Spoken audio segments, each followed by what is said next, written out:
Ladies, gentlemen, all those outside and in between, welcome to another episode of RenFare, the irregularly updated podcast about psychoanalyzing media that no one cares about. I'm your host, Connor Renfro. Today we will be talking about the movie Garden State, written and directed by and starring Zach Braff. I first heard of this movie from YouTube channel The Take's breakdown of the manic pixie dream girl trope. In that video, The Take described a movie trope of quirky girls who enter a depressed man's life in order to teach him some kind of lesson.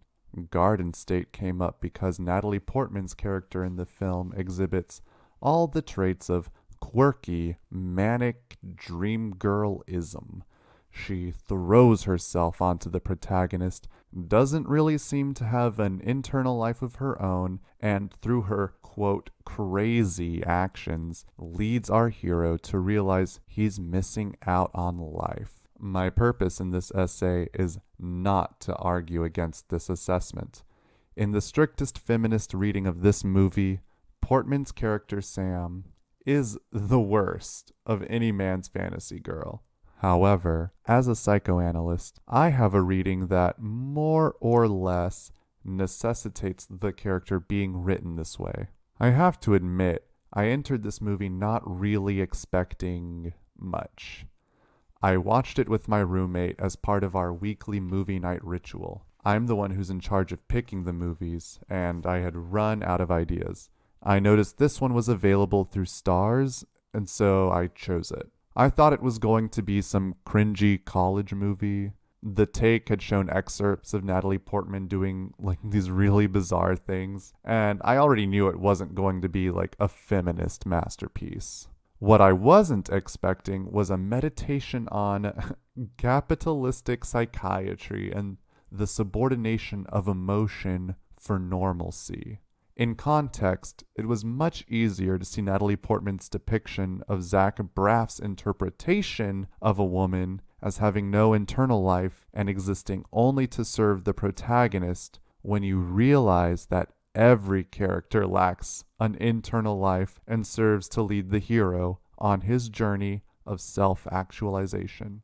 But before we can talk about that, we have to talk about Freud. I know he was the subject of my last essay, but we can't criticize literature until we have an understanding of the critical lens. And the critical lens is castration. So last time I briefly touched on Freud's theory of psychosexual development, or the stages children go through as they mature into citizens of the world. More specifically, I mentioned the Oedipus complex, which happens to be in the phallic stage.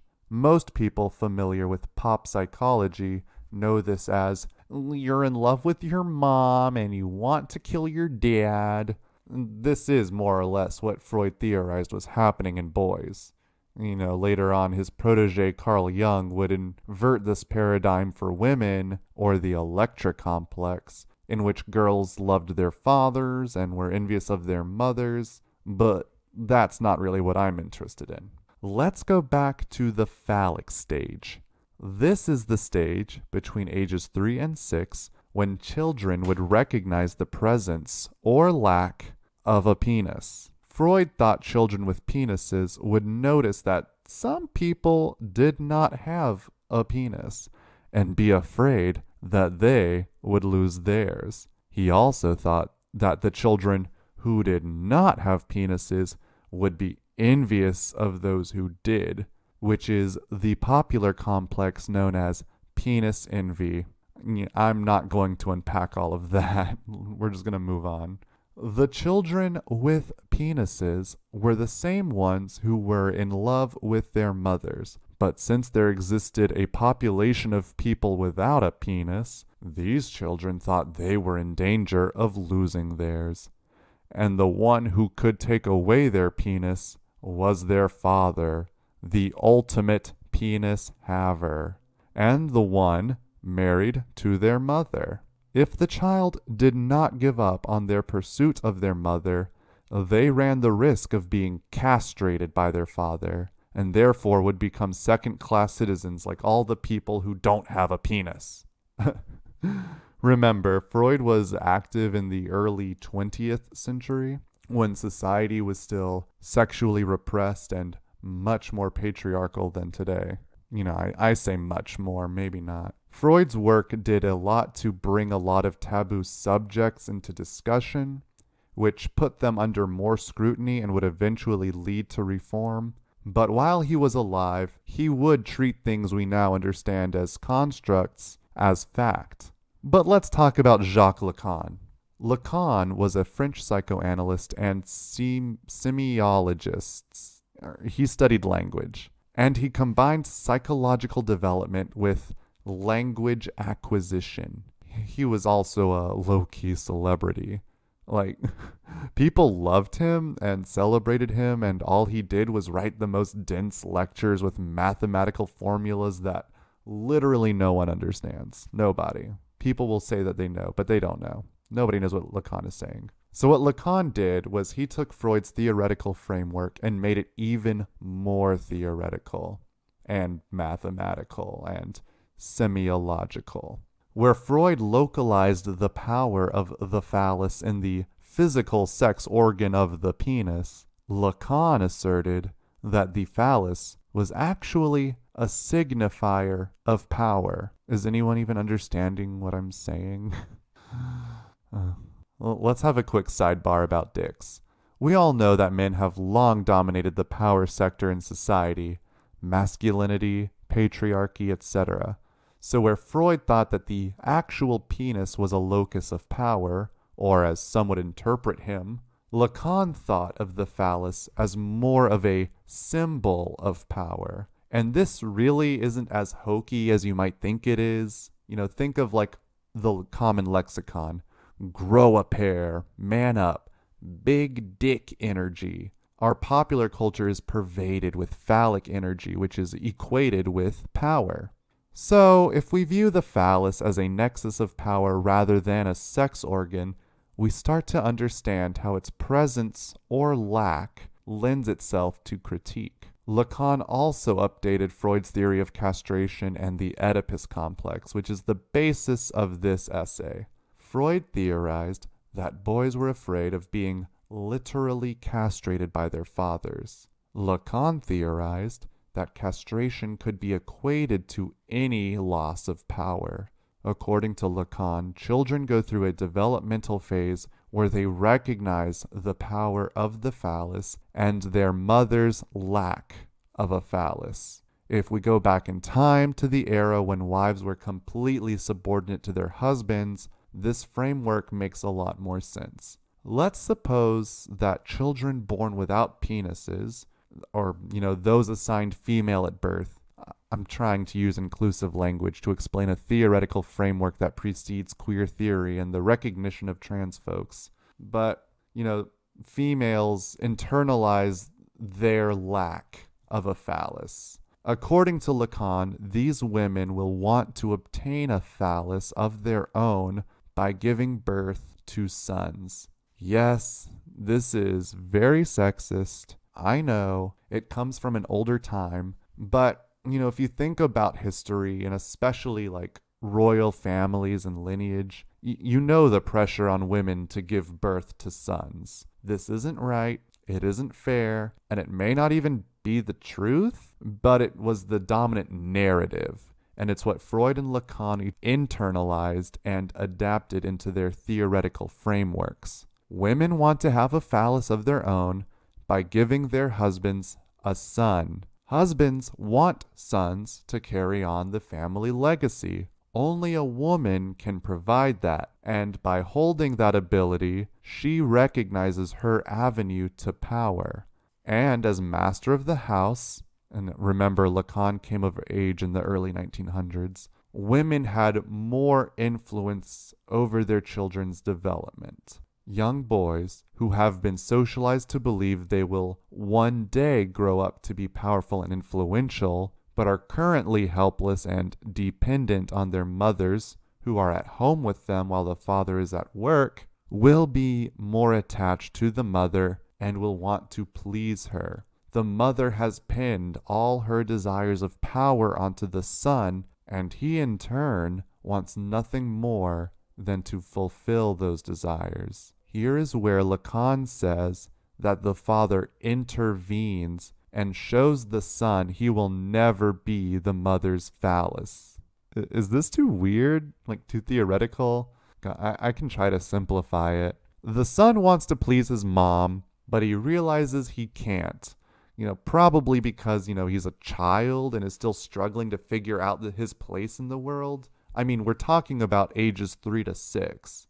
As the child gains independence, the mother will return to her husband. He has to realize he isn't the center of his mother's world. This can be quite traumatic. And he also has to realize that one day he will grow up to be some other woman's husband.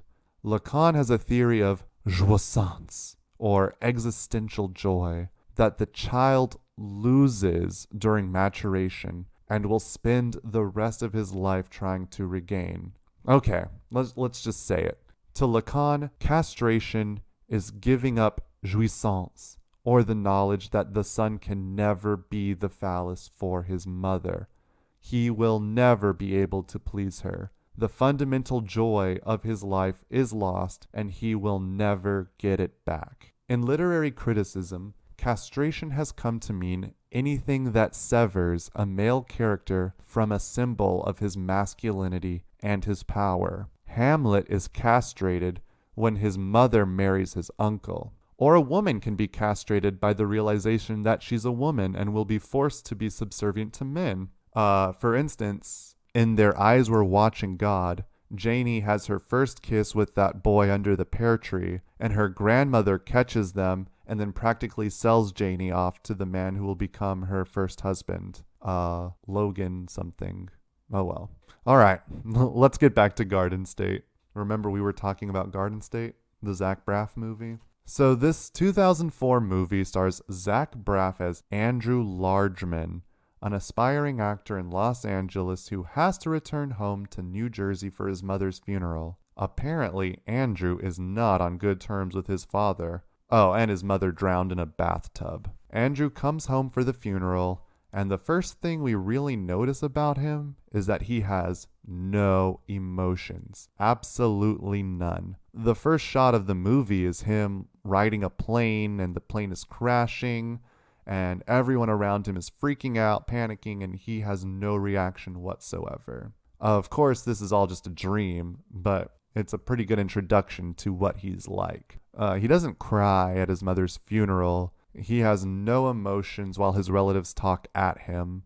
His father wants to have some kind of long overdue talk, but Andrew's not engaging with him. Instead, Andrew talks about these headaches he's been having recently, so his dad gets him an appointment with a neurologist for the following day. But that night, Andrew goes to a party at his old friend Mark's house. He hasn't actually seen his friend since middle school, since he went to a boarding school for high school, and then he went straight to LA for college, and then his acting career. Yeah, he had a movie role as like this football player with an intellectual disability. All of his friends have seen it. A bunch of them are like talking about, themselves wanting to write their own screenplays and going into business with him. And he just, he's pretty like bland. He's like, yeah, whatever. So at this party, the group plays Spin the Bottle. And then, a girl, has to like kiss him. She has to kiss Andrew. She climbs into his lap all sexy like, and she's kissing him, and he's really not into it. Then the rest of the party plays out in fast motion while we watch him just sit on a couch dissociating. Something's not right with this guy. So the following morning, Andrew goes to the neurologist and he runs into Sam, the girl played by Natalie Portman. She's really annoying and all up in his face, showing no social graces, and she's just in his business, whatever. But he isn't really put off by it. She asks him why he's at the neurologist's office, and he tells her he's having these headaches, and then he asks her why she's there, and she says, "Oh, I'm waiting for a friend." But then the receptionist yells across the waiting room that the doctor will see her shortly, so obviously this girl is lying. So Andrew goes to see the neurologist, and the neurologist has all of Andrew's medical records.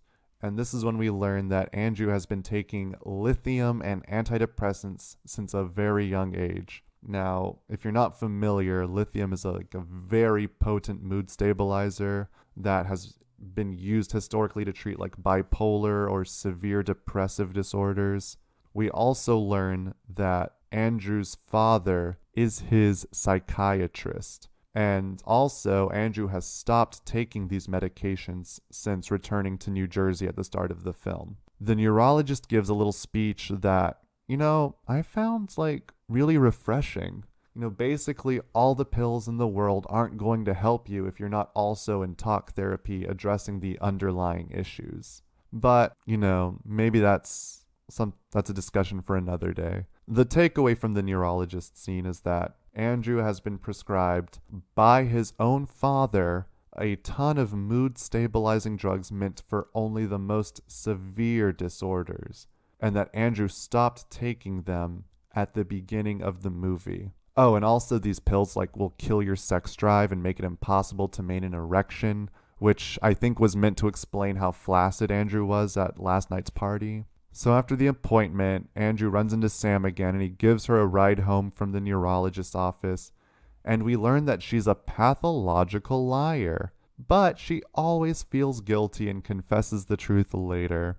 And then there's another scene where they're hanging out together at her house, and she gives this iconic line about doing funky moves and sounds whenever she wants to feel unique. She does a motion and a sound that no one has ever done before, and I think it's blah blah blah blah. But one of her hamsters dies, and they have to do a little funeral in her backyard. Andrew gives this really bad eulogy because he has no emotions, and then Sam gets irritated with him because, she just thinks he's making fun of her dead hamster. But then she finds out that, his paraplegic mother just drowned in a bathtub, and that's the reason he's visiting New Jersey, and then she breaks down crying. And the dissonance in this scene is noteworthy. Andrew is unable to mourn his own mother because he has no emotions, but a complete stranger recognizes the tragedy and is overcome with sorrow. And this is really the function that Sam plays in the movie. She is someone who cannot help but react. She is emotive, impulsive, nonsensical. Andrew is emotionless and actionless. He wants things to make sense, but the world is inherently chaotic, so he just doesn't participate. It's interesting that he's an actor because his character is just so stale. We don't even get to see him acting in the movie, but I get the impression that given a script, he performs emotion really well. And in fact, maybe it means something that the starring role was an intellectually disabled person. Maybe Andrew himself connects with the narrative of disability. Fast forward to another party in which Andrew, Sam, and Andrew's friends are, they're drinking and doing drugs. And they're sitting around the fire and they start sharing dark secrets about their pasts. And when it's Andrew's turn, he reveals that he's the reason his mother is a paraplegic. So his mother had long suffered from depression. As a young child, Andrew resented his mother because he wanted to make her happy, but he never could. One day, when Andrew was only 10, the two of them had an altercation, and Andrew shoved his mother. She would have been fine, except the dishwasher was broken and hanging open. She tripped over it and hit her head on the kitchen counter. The damage to her spine crippled her, and this is what paralyzed his mother and what would eventually lead to her death by drowning in a bathtub. And after this accident, Andrew's father got scared of Andrew's emotions, so he put his son on a heavy dosage of mood stabilizers. These were supposed to control Andrew's outbursts, even though we as an audience understand that Andrew didn't actually have outbursts. It was a simple accident with horrifying consequences. Andrew hated his mother because he couldn't make her happy. When he lashed out against her, his father drugged him up and took away his emotions. Read through a Lacanian lens, Andrew tried to be the phallus for his mother to replace her lost jouissance, but he couldn't. As retribution, his father effectively castrated him, stealing his jouissance. Also, the pills kill sex drive, so the castration is even more on the nose. Fast forward again. Andrew and Sam, they go on this adventure with Mark to recover Andrew's mother's necklace. Mark is like a gravedigger, and he's the one who buried Andrew's mother, but he's also a grave robber, and he sells the purloined jewelry on the black market. To give Andrew a going away present, Mark now has to track down the necklace he stole so he can give it back to Andrew. And at the end of their journey, they encounter a man named Albert. Now, Albert lives in a quarry in Newark with his wife and newborn. Albert's job is to keep intruders from spelunking in the quarry until the developers who own the land can get their contracts straight so they can develop it into something, maybe like a shopping mall. Albert says he likes to explore the quarry and see things no other human will ever see. He likes being unique, and he's basically repeating Sam's line from earlier. There is a recurring motif in this film about individuality and uniqueness. Several characters are carving their own paths, much to the derision of normal society. I take this to mean that Andrew should be trying to be unique. Being drugged by his father was a measure to regulate Andrew's self-expression. He was not allowed to be emotional because it could have dangerous consequences. He can only be successful when he reads scripts and performs other people's narratives. The characters he encounters in New Jersey are also trying to self-actualize by finding their own paths. But we don't actually get a sense of their development or arcs. This is why I don't defend the character of Sam. She is a manic pixie dream girl. This is not a feminist movie. But at the same time, the male side characters are just as empty and purely symbolic as she is. They all have struggles. Sam is an epileptic and pathological liar who had to give up her dreams of ice skating because of her condition and also has to show up to work every day wearing a silly helmet. Mark is pressured by his mom to get a real job, but he's not motivated to join the corporate workforce. Then there's another friend, Jesse, who made millions by selling the patent for silent Velcro, but he spends his days combating loneliness and boredom with his riches. So, after the whole Albert in the quarry episode, Andrew and Sam go back to his house and have sex. We're supposed to understand that this is Andrew's first sexual encounter. The medication should have left his body by now, according to the neurologist. Also, the long journey he took with Mark helped him recapture his jouissance by showing him that even though life is nonsensical, it's still beautiful and strange and worth participating in. Andrew has regained his phallus, or power, or agency, or whatever, and expresses it through intercourse with the woman he has come to love. And no sooner do they consummate their love, Andrew gets out of bed, redresses, and marches down the hall to confront his father. He claims that he was not at fault for what happened to his mother, and that he doesn't deserve to be punished for it. He also expresses a desire to reconnect and have a relationship with his father. Did you notice the timing? This all happened right after he had sex. He literally overcame castration and was able to stand before his father as a man and demand his right to be recognized as such. He has self-actualized. He has individuated. He has grown a pair. That's all I have to say about it. That's Garden State, Zach Braff's masterpiece on castration. This has been Connor Renfro with RenFare. Y'all have a great time now. Bye.